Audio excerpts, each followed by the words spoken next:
Assalamualaikum warahmatullahi wabarakatuh. Qala al-mu'allifu rahimallahu ta'ala nafa'ana bihi wa bi ulumihi wa amaddana fi asrarihi wa adana min barakatihi fid darani amin. Bisarri sadri wa yassir amri wa hlul 'uqdatam min lisani yafqahu qawli wa bijidna ilma warzuqna fahman amin ya rabbal alamin.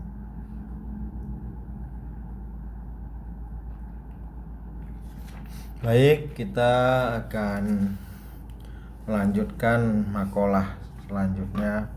Kemarin kita sudah belajar tentang air ya, mujibatul ghusli gitu ya, hal-hal yang mewajibkan orang mandi. Maka hari ini kita belajar tentang furudul ghusli, fardunya orang mandi. Jadi ada fardunya mandi itu, maksudnya ya rukun-rukun mandi itu, rukun.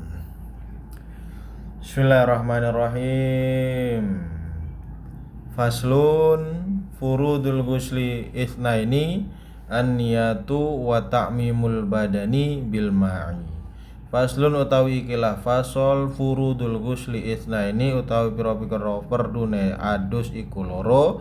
An-niyatu siji iku niat, wa ta'mimu lan meratani badan, wa ta'mimul badani bil ma'i kelawan banyu. Jadi fardu dalam berwudu mandi itu ada dua. Baik nanti mandi wajib kah itu, baik itu mandi sunnah kah. Kan mandi sunnah ada, mandi mau sholat Jumat itu yang mandi sunnah. Mandi wajib kan udah kemarin kita bahas. Yang pertama adalah niat. Nah, niat ini penting sekali ya, karena hadis Nabi tentang niat itu. Niat itu menjadi dia yang membuat sesuatu tuh punya sandaran ilahiyah begitu, punya sandaran keberimanan.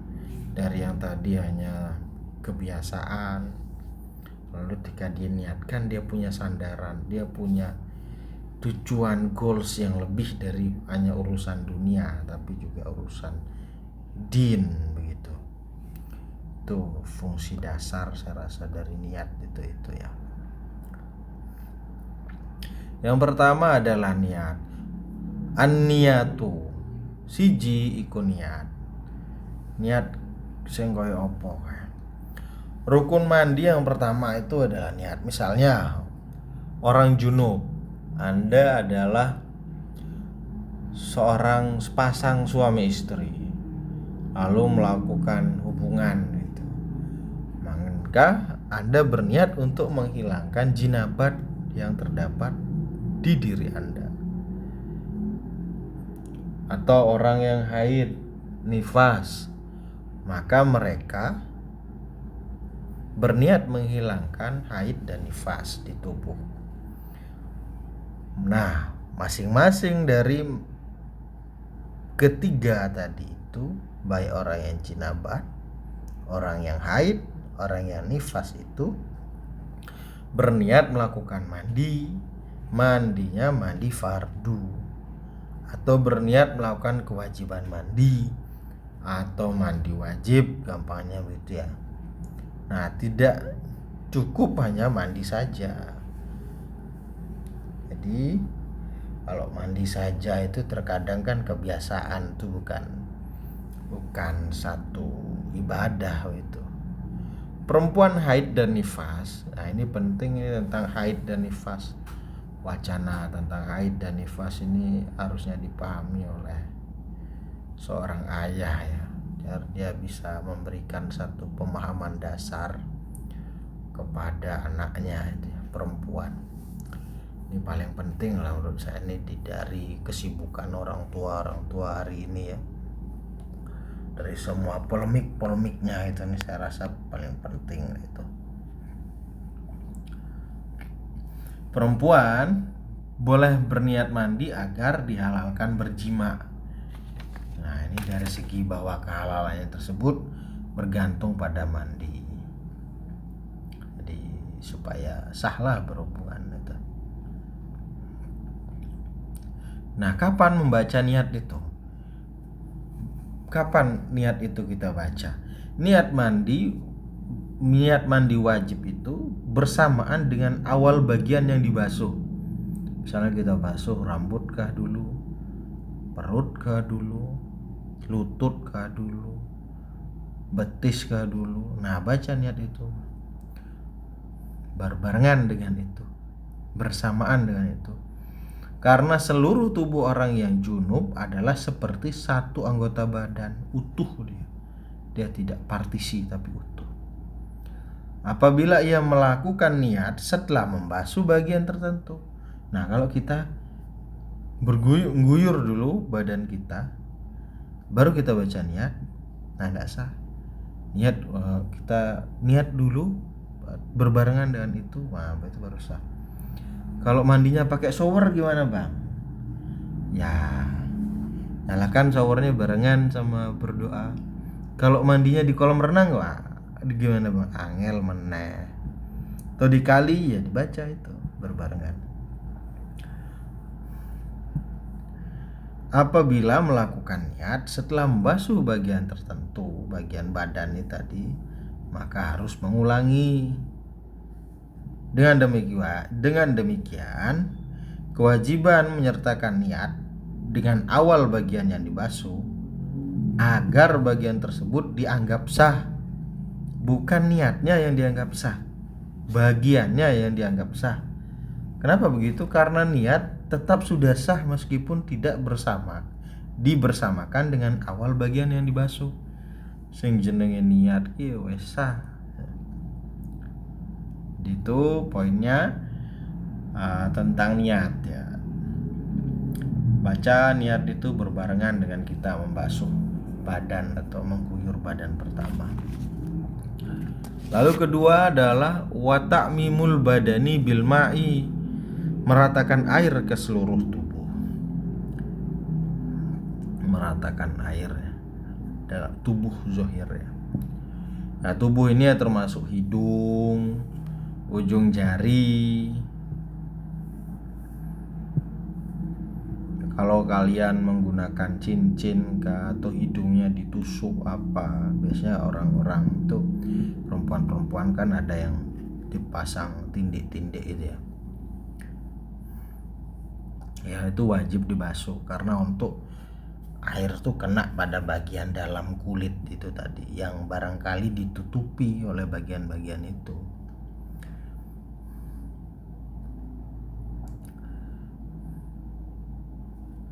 Tidak diwajibkan untuk membasuh rambut yang tumbuh di bagian mata, hidung tidak terlalu wajib. Nah, cuci serius orang ngono, wong adus ki sawajare. Sekarang sudah ada sampo, ada sabun, ada pasta gigi, belum ada conditioner, belum lagi Anda pakai masker, wah macam-macam pakai warna-warna. Wajib kita membasuhkan air ke bagian bawah kulub. Nah, itu kulub tadi itu.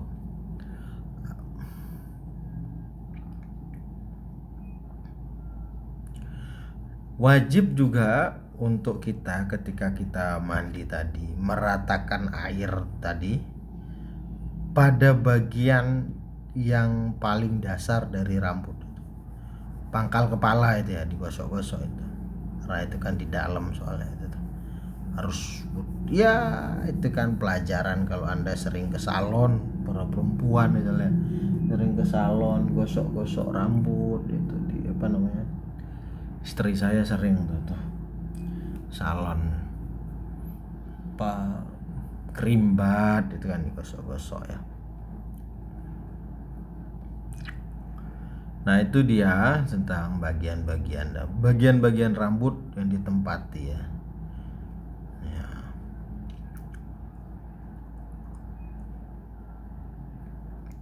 Kesunahan dalam mandi. Ya, pertama baca basmalah. Bismillahirrahmanirrahim. Pertama itu. ya membasuh kotoran, misalnya ada sperma, ingus, najis membasuh kotoran yang dianggap kesunahan itu ya. Yang ketiga berwudu. Jadi sebelum mandi itu ya wudu dulu. Wudu.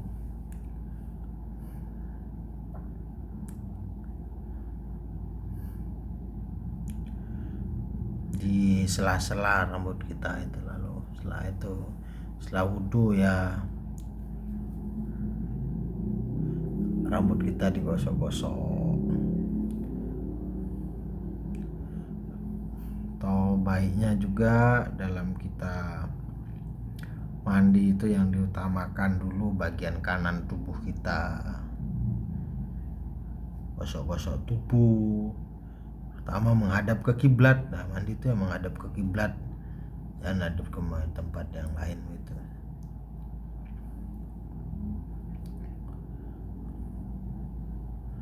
Menggunakan penutup di tempat yang sepi. Nah, ini ada ceritanya.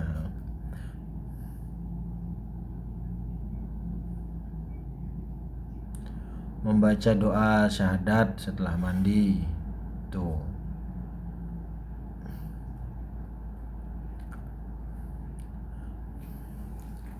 Jadi itu saya rasa yang sunnah, lalu kemudian ada kemakruhan menggunakan air yang berlebihan ya. Segala yang sesuatu berlebihan tuh jangan dibuatlah. Usah. Ya, itu kesimpulan dari ngaji kita hari ini tentang faslun utawi ikilah fasol furudul gusli isnaini utawi piro-piro perdune adus iku loro, an-niyatu siji iku niat, wa ta'mimul badani lan meratani badan bil ma'i kelawan banyu. Semoga apa yang telah kita baca, kita pelajari malam hari ini menjadi amal ibadah kita bersama, menambahkan ilmu kita.